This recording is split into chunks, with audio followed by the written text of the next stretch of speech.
جتنا بھی کوئی بندہ بدبخت ہو، اب ہماری امت کا تو برا حال یہ ہے، لیکن اس زمانے کے اندر جتنا بھی بدبخت ہو انسان، وہ صبح صبح اللہ کی حمد و ثنا کے لیے اٹھا کرتے تھے۔ تو اس لیے اللہ کے پیارے پیغمبر کا بھی معمول یہ تھا کہ آپ بھی اگر کسی قوم کے اوپر حملہ کرتے تھے تو صبح کے وقت کیا کرتے تھے، تاکہ پتہ چل جائے کہ یار اس بستی میں کوئی نمازی پرہیزی ہے، کوئی اللہ اللہ کرنے والا ہے، صبح کی اذان ہوئی، یعنی یہ اللہ کا ایک نظام تھا۔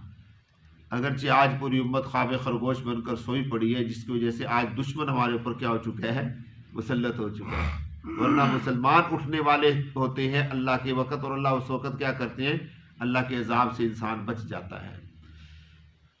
انشاءاللہ اس جملے کے اوپر میں تھوڑی سی وضاحت آخر میں کروں گا، ابھی چلتے ہیں۔ تو حضرت نوح علیہ السلام کو اللہ تبارک و تعالیٰ نے فرمایا کہ جس وقت پہلی پو پھوٹے اس وقت اپنے گھر والوں کو لے کر کشتی پر سوار ہو جانا، کیونکہ عذاب کا وقت کیا ہو جائے گا، شروع ہو جائے گا۔ اور تیسرا قول یہ ہے کہ تنور سے مراد حضرت اماں حوا کو اللہ تبارک و تعالیٰ نے ایک تنور عطا کیا تھا روٹیاں پکانے کے لیے۔ حضرت جبرائیل علیہ السلام لے کر آئے تھے، پتھر کا بنا ہوا تھا، تو وہ نسباً سلسلہ بسلسلہ خاندان میں چلتا آ رہا تھا۔ حضرت نوح علیہ السلام کے گھر میں دائیں طرف وہ تنور لگا ہوا تھا، تو اللہ تبارک و تعالیٰ نے فرمایا کہ جب اس تنور سے پانی نکلنا شروع ہو جائے تو سمجھ لینا کہ اللہ کے عذاب کا آغاز ہو چکا ہے۔ بات سمجھائی بات؟ آگے اللہ رب العزت فرماتے ہیں وفارت تنور کل نحمل فیہا۔ اچھا ایک اور بات ذہن میں رکھے گا، اگر یہ تنور تھا تو یہ شہر کون سا تھا، علاقہ کون سا تھا؟ حضرت نوح علیہ السلام کا جو علاقہ تھا وہ کون سا تھا؟ ایک قول کے مطابق حضرت نوح علیہ السلام کا جو علاقہ تھا وہ کوفہ تھا۔ آپ کوفہ کے رہنے والے تھے، کوفہ میں آپ کا اصل مسکن تھا۔ یہ تنور بھی آپ کے گھر میں مسجد کی دائیں جانب تھا جہاں سے یہ پانی نکلا۔ اور ایک قول یہ ہے کہ آپ کا جو علاقہ ہے وہ تھا شام کا علاقہ، یمن کا علاقہ، چونکہ کوفہ تو خود شام کے اندر ہے، کوفہ تو سچی عراق کے اندر ہے، شام کا علاقہ کہ آپ شام کے رہنے والے تھے۔ اور ایک قول یہ ہے کہ حضرت نوح علیہ السلام ہندوستان کے رہنے والے تھے، ہند کے اندر آپ، چونکہ حضرت آدم علیہ السلام کا اصل مسکن کون سا ہے بھلا؟ ہند۔ حضرت آدم علیہ السلام زمین پر جو اتارے گئے ہیں وہ کہاں پر اتارے گئے ہیں؟ بر صغیر پاک و ہند میں اتارے گئے ہیں۔ وہ علیحدہ بات ہے کہ سری لنکا اب ایک علیحدہ ملک بن چکا ہے، لیکن اس زمانے کے اندر یہ سارے کا سارا ایک ہی زمان ہوتا تھا جس کو ہندوستان کہا جاتا تھا۔ بات نہیں سمجھی؟ تو یہ علاقہ حضرت نوح علیہ السلام کو جو ہے یہ ہمارا علاقہ ہے۔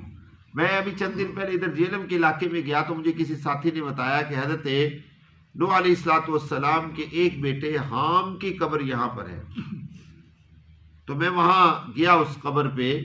اب واللہ اعلم بالصواب، لمبی تو وہ بہت ہے، تقریباً 70-80 فٹ 78 فٹ لمبی وہ قبر ہے، اور باقاعدہ اس کے اوپر تاریخ بھی لکھی ہے، حضرت حام کا نام بھی لکھا ہے۔ بہرحال یہ کوئی بعید نہیں ہے، ناممکن نہیں ہے، یعنی کہ ہم یہ کہیں کہ نہیں ہو ہی نہیں سکتا، ایسا نہیں ہے۔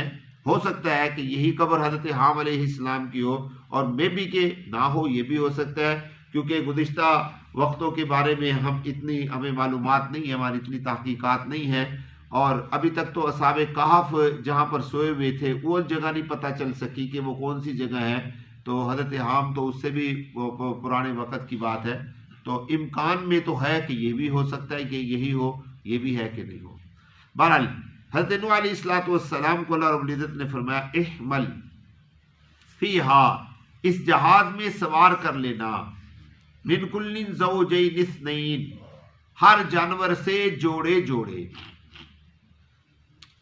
حضرت نوح علیہ السلام کو جب اللہ تبارک و تعالیٰ نے یہ حکم دیا تو حضرت نوح علیہ السلام نے اللہ سے دعا کی کہ یا اللہ سونے، پورے جہان میں اتنے جانور ہیں، میں کیسے سوار کروں گا ان کو، دو دو میں کیسے پتہ چلے گا کہ یہ نر ہے یہ مادہ ہے، میرے لیے تو مشکل ہو جائے گا۔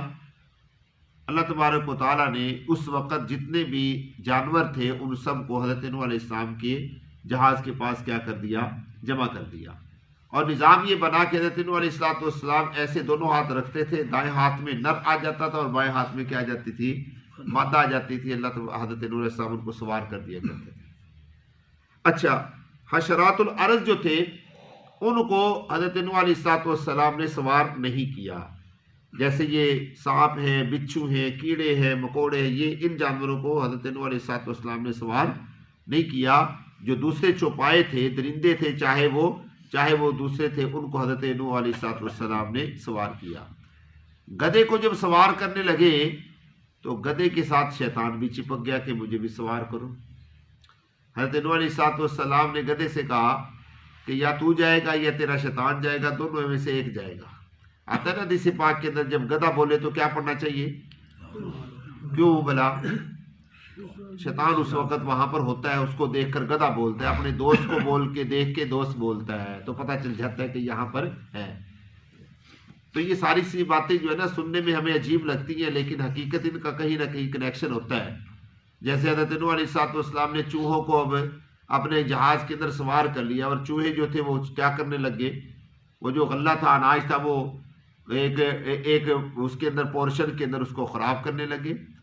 تو شیر تھا اس کے اندر، جہاز کے اندر۔ حیات الحیوان میں علامہ دمیری رحمہ اللہ تعالی نے اس واقعہ کو نقل فرمایا ہے۔ تو حضرت نوح علیہ السلام بڑے غمگین تھے۔ یہ جو شیر ہوتا ہے نا، شیر اس کو 18 گھنٹے بلکہ اس کو بخار ہی رہتا ہے، یہ تو آپ کو پتا ہوگا کہ یہ ہر وقت بخار کے اندر مبتلا رہتا ہے۔ تو یہ ایسے سویا ہوا تھا، 18 گھنٹے یہ سوتا ہے، 6 گھنٹے ہی جاگتا ہے، ایسے سویا ہوا تھا۔ اس کو چھینک آئی، اور چھینک اتنی بڑی تھی کہ وہ چھینک اس کی جو نکلی تو وہ بلی کی صورت اختیار کر گئی۔ اب وہ اس کا علاج حضرت نوح علیہ السلام کو اللہ تبارک تعالیٰ نے اس طریقے سے عطا کیا کہ وہ بلی ان چوہوں کے اوپر مسلط کر دی گئی۔ وہ جناب اب چوہے ڈرتے ہیں، اس لیے تو وہاں سے مشہور ہے کہ بلی شیر کی خالہ ہے۔ یہ حقیقی واقعہ میں آپ کو سنا رہا ہوں، یہ میں کوئی ایسے چھوڑ نہیں رہا یا کوئی تاریخی روایت نہیں ہے، میں حقیقی بات آپ کو سنا رہا ہوں۔ حیات الحیوان جلد اول، علامہ دمیری رحمہ اللہ تعالیٰ نے اس واقعہ کو نقل فرمایا، سمجھے؟ تو حضرت نوح علیہ السلام نے اس طریقے سے پرندوں کو شمار کیا۔ بہرحال وہ شیطان جو ہے اس کو حضرت نوح علیہ السلام نے سوار نہیں ہونے دیا۔ کہا اچھا اس کو گدھے کو، اور ساتھ میں پھر وہ شیطان بھی گھس گیا، حضرت نوح علیہ السلام کے ساتھ گھس گیا شیطان بھی۔ تو حضرت نوح علیہ السلام نے کہا کہ آپ کو کس نے سوار ہونے کے لیے کہا؟ تو کہنے لگے آپ ہی نے تو کہا تھا مجھے کہ سوار ہو جاؤ۔ آپ نے فرمایا میں نے تو گدھے کو کہا تھا، تجھے تو نہیں کہا تھا۔ کہتے گدھا اور میں تو پھر ایک ہے نا، پھر کیسے رہ سکتے تھے ہم، میں اور گدھا اکیلے کے؟ بہرحال یہ بھی سوار ہو گیا۔ اس کے بعد میں دوستو حضرت نوح علیہ السلام کو حکم ہوا وَأَهْلَكَ، اپنے گھر والوں کو بھی سوار کر لیجئے۔ گھر والوں کے اندر ایک آپ کی بیوی، ایک آپ خود، 3 بیٹے اور ان کی 3 بیویاں۔ ایک بیوی اور ایک بیٹا آپ کا اس میں سوار نہیں تھا۔ بیوی کا نام تھا واعلہ۔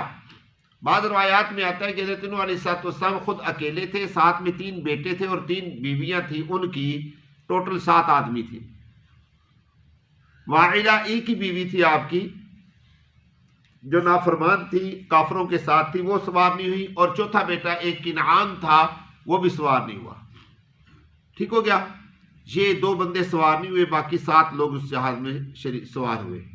اور ایک روایت میں آتا ہے کہ تقریباً 70 آدمی تھے حضرت نوح علیہ السلام کے ساتھ جو سوار ہوئے، اور ایک روایت میں آتا ہے کہ 80 مرد تھے جو حضرت نوح علیہ السلام کے ساتھ اس کشتی میں سوار ہوئے، اور ساتھ میں چند ایک عورتیں بھی تھیں۔ یہ ٹوٹل آپ کا جو تھا، ان کو حکم ہوا کہ ان کو آپ سوار کے لیجیے، اور ساتھ میں یہ بھی فرما دیا کہ وہ لوگ سوار ہوں گے جو ایمان لائیں گے۔